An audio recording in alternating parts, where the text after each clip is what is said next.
Today on CityCast Boise, PragerU's far-right curriculum was approved for use in Idaho schools. Are Treasure Valley schools using it, and what impact is it having on local education? Meanwhile, the city's pickleball settlement has some neighbors cheering and others frustrated. And Boise Pride is this weekend. We're excited to join the celebration. It's Friday, September 5th. I'm Lindsay Van Allen, and this is what Boise's talking about. Happy Friday, everyone. And joining me to break down this week's biggest headlines is political scientist Charlie Hunt. Thanks so much for being here today, Charlie. Thanks, Lindsay. Happy Friday. Happy Friday to you too, and to all the listeners. This first story, we're going to have to go really, really big with it on a national scale, but then we'll bring it right back to Idaho. And that's that the name PragerU has been making headlines all over the country. The White House has announced a partnership with PragerU for its official commemoration of the 250th anniversary of the Declaration of Independence. There's been a discussion that since public broadcasting is being defunded, PragerU might start creating content in place of PBS. There's a lot of speculation there. But what people might not know is that the Idaho Department of Education last fall approved hundreds of resources from PragerU for Idaho schools and for Idaho school districts to potentially use in their curriculums or their lessons. And so now with all of this spotlight on PragerU, that's really coming up again. People are kind of concerned based on some of the materials that have floated into the spotlight since PragerU has come up with connection to the White House and to PBS and things like that. And Charlie, I'm really curious as a political scientist, what's your perspective on PragerU materials being allowed or potentially allowed in Idaho schools? I can't say I have ever had the pleasure of using PragerU materials, though it's an organization I've sort of been aware of for some time. It was founded, I believe, in 2009 by a conservative radio talk show host named Dennis Prager. Always fun to name stuff after yourself. This was a organization that was, Prager is not an educator or a real, subject matter expert. This is not, despite its name, it is not a university. And this is sort of my first big bugaboo with PragerU, which is that, like, on principle, as an actual educator at an actual university, it is kind of tough for me to stomach the addition of the U at the end to try to lend it the kind of legitimacy that real life institutions of higher learning have to earn. We earn that through education, through developed expertise, through exams, right? And conducting peer-reviewed research. And, if you want to create a YouTube channel for kids or for adults that tries to sort of, bring them into some kind of particular version of American history and teach them that way, anybody is at liberty to do that, right? Like, it's a free country. We have the First Amendment. It's one of the reasons that, like PragerU, I also love America, but it really kind of bothers me when there's this effort to sort of hijack the trappings of higher ed without actually engaging in the practices that make higher ed what it is and make higher ed so essential to the actual sort of operation and, dare I say, greatness of this country. Well, and an issue that I have with it, besides the fact that, yes, it's presenting itself as educational materials. When you hear, like PragerU, you might think, oh, is this educators? Is this, people who understand how to teach children or how to present ideas or, what children need to learn to be really well-rounded? And it's not. Another issue I have is that PragerU's materials aren't just like, hey, this is George Washington. This is where he grew up. This is what he did. Let's learn more about the founders. Dennis Prager has admitted that his whole goal is to, quote, this is a direct quote, indoctrinate American children with a right-wing worldview. He also said, everything the left touches, it destroys. That includes our shared vision of America. We can't let this happen. We can't let up. There's too much at stake. And then the CEO of PragerU, Marissa Straight, said, PragerU shows up everywhere with medicine for the mind. so that we can cure and help people think clearly. So when people bring up their unease with PragerU, I think it's very warranted. They aren't just saying like, yeah, we just want to present some easy videos and digestible facts to American children to help with their education. They openly admit they're trying to indoctrinate kids. And that makes me nervous about that potentially being in my children's school. Yeah, I mean they advertise explicitly, right, as quote educational, entertaining, pro-American videos for every age. And again, like if you want to make those videos, like you're perfectly at liberty to do so. But I do think this comes at like a fundamental disagreement about what the purpose of education is, right? I think there is a significant group of people in our country, in our state, who think that the purpose of education is to like preach and proclaim American values and foster pro-American sentiments in our youth, right? Mm-hmm. And that's a fine goal for someone to have just as an individual or even as a group. But many others, including me, again, an actual educator who happens to also really care about this country, thinks that the purpose of education is to provide facts and expertise developed by unbiased study of important subjects so that students can then go out into the world and make it better, right? And Yeah. so, we've had a couple 100,000 years of human history, and America has only been around for about 250. And so, like, I think we need to widen the lens a bit beyond just making sure everybody in America is as pro-America as possible. Like, that's the exact, my issue is that that's the exact opposite of critical thinking, which is like the magic ingredient that has led to every major scientific and political achievement in our history. And so that's part of where my big issue with it is. Like I would have the same issue if you had a bunch of materials being taught in schools that were like so explicitly anti-America that clearly had that agenda. Like education shouldn't have an agenda. It should just be education. And I feel like part of the issue here is that this is an explicit effort to counterbalance what they see as a leftist, assault within our education. But like the goal should not just be to like have two sides with two different histories. The goal should be to teach history. Exactly. Well, and I have made a couple of TikTok videos and reels about this last fall and then more recently. And when you look at the content itself, it is alarming. There's one clip from an animated video where it shows Christopher Columbus and these children are asking him like, okay, well, why did you treat the indigenous people so badly? And he says, quote, being taken as a slave is better than being killed. No, I don't see a problem. And everything is framed with a very clear agenda. Like in multiple videos, Muslims are cast as the enemies of Christianity. And even in that Columbus video earlier in a clip, it says that, explorers were having to go in the ocean to try to find a route to India because they were being blocked by Muslims. It says like Muslims were blocking progress. They have videos titled "What Radical Islam and the Woke Have in Common." I guess my question is, we can't even have posters that say everyone is welcome here in Idaho schools, though with like multiple, different racial hands. But we have approved curriculum that violates the Idaho law against what kind of posters can be put on the wall, what kind of materials can be presented, because it very clearly has an agenda. It very clearly portrays opinions on social and political issues. And if they're so concerned about keeping classrooms neutral, this doesn't do that. Right. I mean, this is where sort of it gets at the Idaho and Treasure Valley angle, which I think is important to talk about. So the PragerU Kids YouTube channel, they have, a series where you have children are sort of they get boxes with clues about a mystery state. And for Idaho's version, the clues, they have a Bible where a narrator says that Idaho has, quote, a history built on Christianity.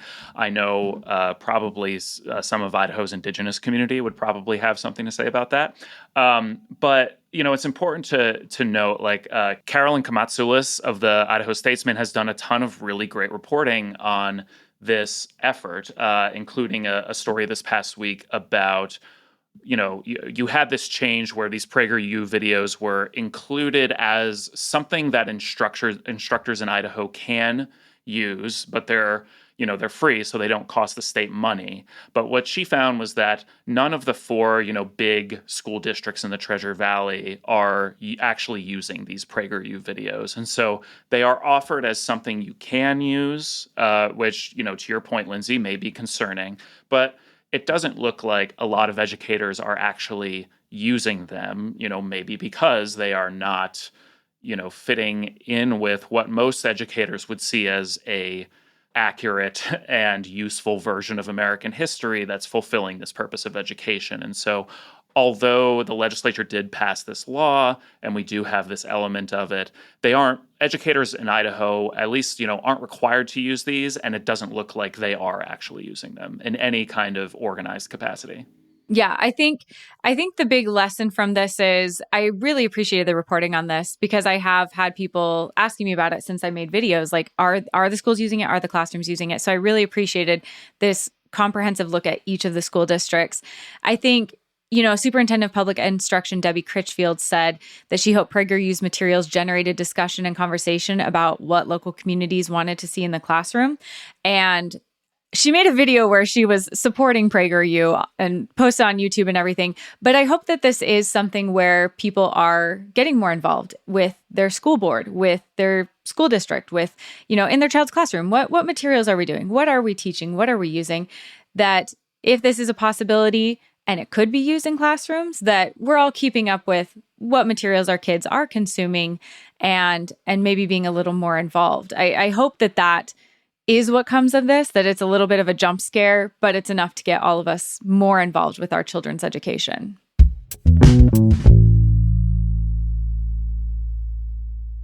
Okay, Charlie, we have an update on a particularly contentious Boise issue, and that is pickleball. And earlier this year, we covered the fact that there was a lawsuit brought to the city of Boise about some pickleball courts in a couple of neighborhoods.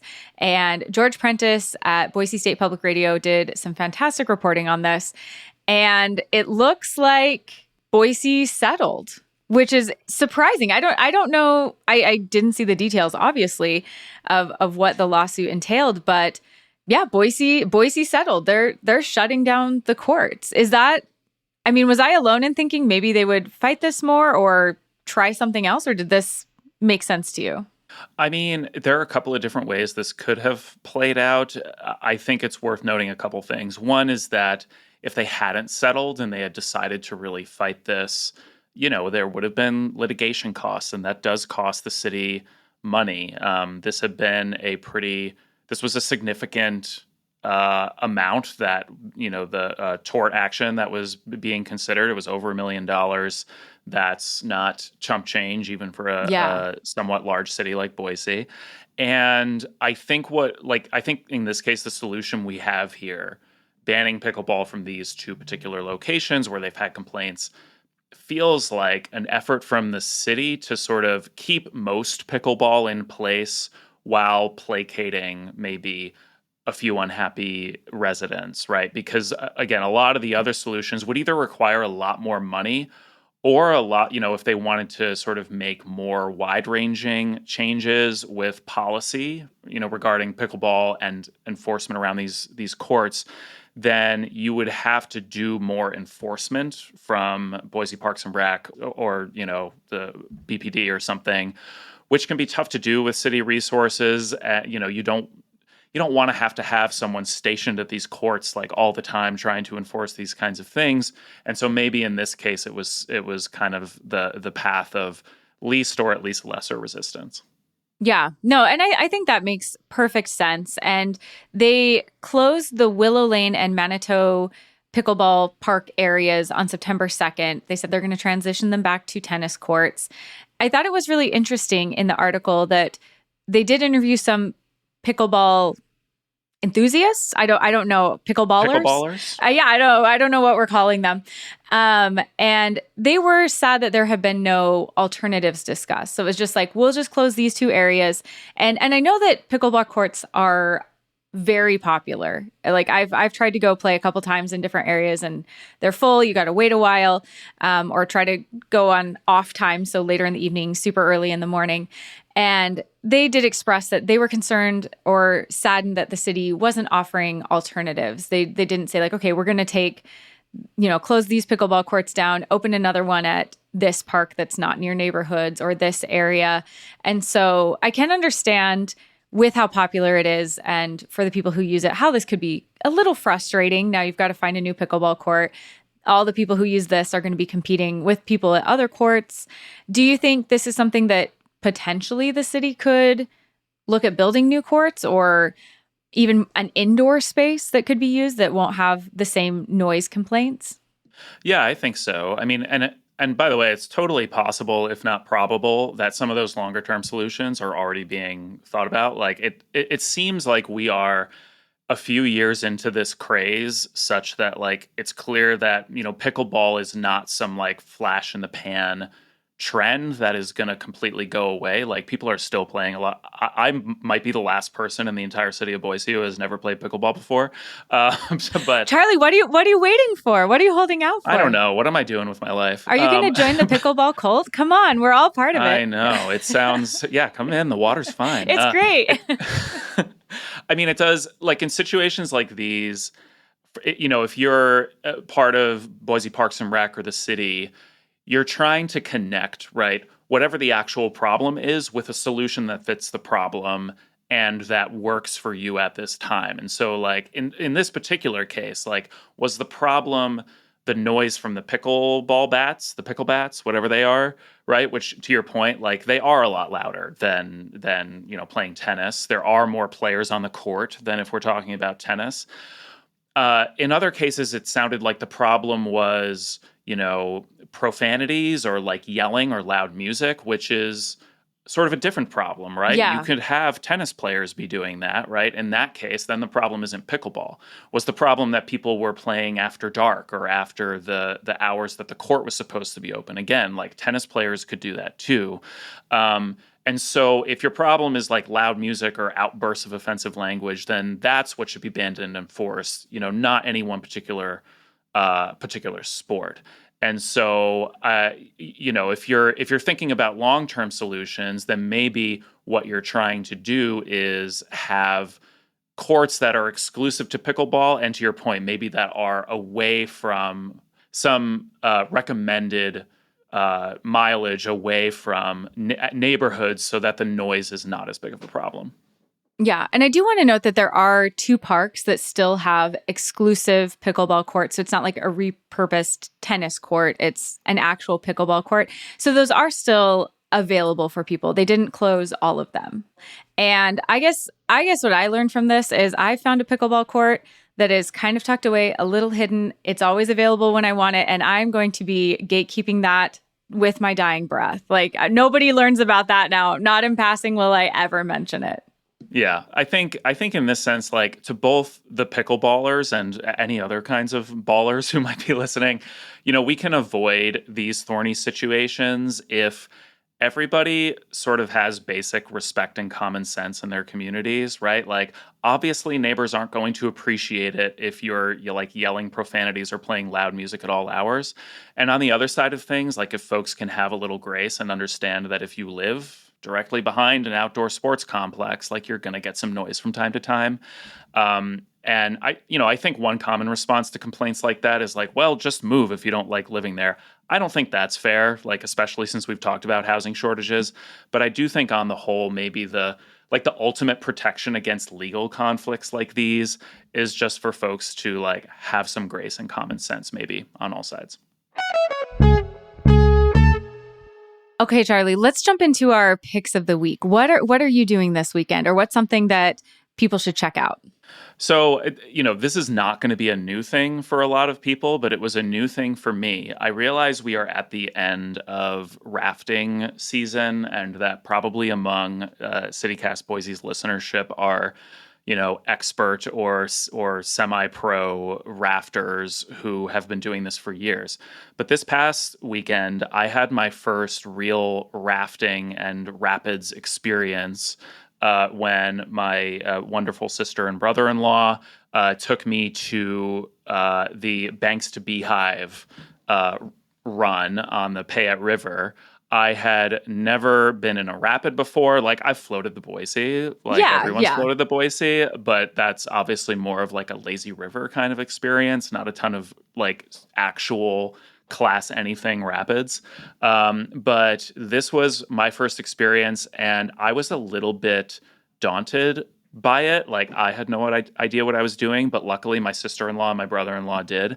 And we had just the most fantastic time. And so just if you are someone who's been sort of trepidatious and like a little cautious about doing something like this, I would say find someone who does really know what they're doing, right? This is not like, these rapids are significant enough that like, please don't head out there without knowing what you're doing. Yes. Like, no, always. Please, I'm begging you. Yeah. Public service announcement. But if you do have relatives or friends who have done this before and know what they're doing and have the right equipment, including life preservers, please wear those life preservers. Like, really definitely get out there. The water's great this time of year. And even though Boise float season ended this past week, there's still plenty to get out there and do. That is so cool that you tried that out. I think floating the Payette is one of the funnest things to do, within, I don't know, an hour radius of Boise. It is so much fun. So congratulations on trying something new, being baptized by the Payette and the rapids. It's a blast. That first rapid is pretty daunting. And then after that, it's like, oh, this is really great. Yeah, once after your first, right, you're prepared for all the others at least a little bit more. But it's a lot of fun. Like, the rapids can be intense, but like, you stop in the middle, you pull over, eat some lunch, right, have a beverage or two, and enjoy the rest of your day. So I think it's a ton of fun. What about you, Lindsay? What's your pick of the week? Okay, my pick of the week, it's a little bit self-promotion, I guess, but also I just wholeheartedly think everybody should go. And that is Boise Pride is this weekend. And it officially kicks off tomorrow at Ann Morrison Park from 11 a.m. to 9 p.m. There's going to be entertainment on the main stage. There's going to be hometown drag. There's going to be more than 100 booths. CityCast Boise is going to be there. Come say hey. And just so many other great vendors and sponsors of Pride. And then Sunday is going to be the parade at 10 a.m. They have a new parade route. So if you're thinking like, I've gone to the parade before, check out where the new parade route is. I don't want anyone to be showing up and not missing the parade, not in the right spot. And then they're going to be back in Ann Morrison Park from 11 to 5 on Sunday after the parade. I'm really excited. I love that we have Boise Pride in September. It's one of my favorite things. I just really love it. And I'm excited to celebrate with the community. Yeah, serious argument for September being the best month of the year in Boise. And so I'm so glad that Pride is happening this weekend. I'm excited to come see you guys, pop by your booth. Lindsay, is there any one particular event or piece of entertainment or thing that's happening this weekend that you're particularly excited about that people should check out? I have to say, I know it's the answer everyone gives, but it's because it's so good. It's the hometown drag. For people who haven't been, we have amazing drag performers, drag queens and drag kings. They really absolutely show up and show out every performance. And we are so lucky to have them here. I mean, Idaho is not great for the LGBTQ community. And so I love that we have such amazing talent. I always highly recommend the Hometown Drag Spectacular. On Saturday, it's happening at 3:30. That's approximate. Sometimes the schedule gets a little off. And then on Sunday, there's a part 2 at 2:30. So definitely check that out. If that's the only time you can make it or you can only stop by for a little bit, absolutely check out the Hometown Drag Spectacular. Very cool. Looking forward to it. Thank you so much for joining me again this week, Charlie. It's always a great time when we have you on the podcast, and I hope you have a great weekend. Happy to be here. See you next time. Before we head out for Pride Weekend, I wanted to share a neighborhood shout out from Rachel W. She wants people to know about Open Letter Collective. It's a nonprofit that hosts workshops for book arts, stamp making, and more. Rachel, that is so interesting. Thank you so much for putting it on my radar. Do you have a local organization or event that you want to shout out? Become a CityCast Boise neighbor for just $10 a month, and you'll get that perk plus much more. Go to membership.citycast.fm.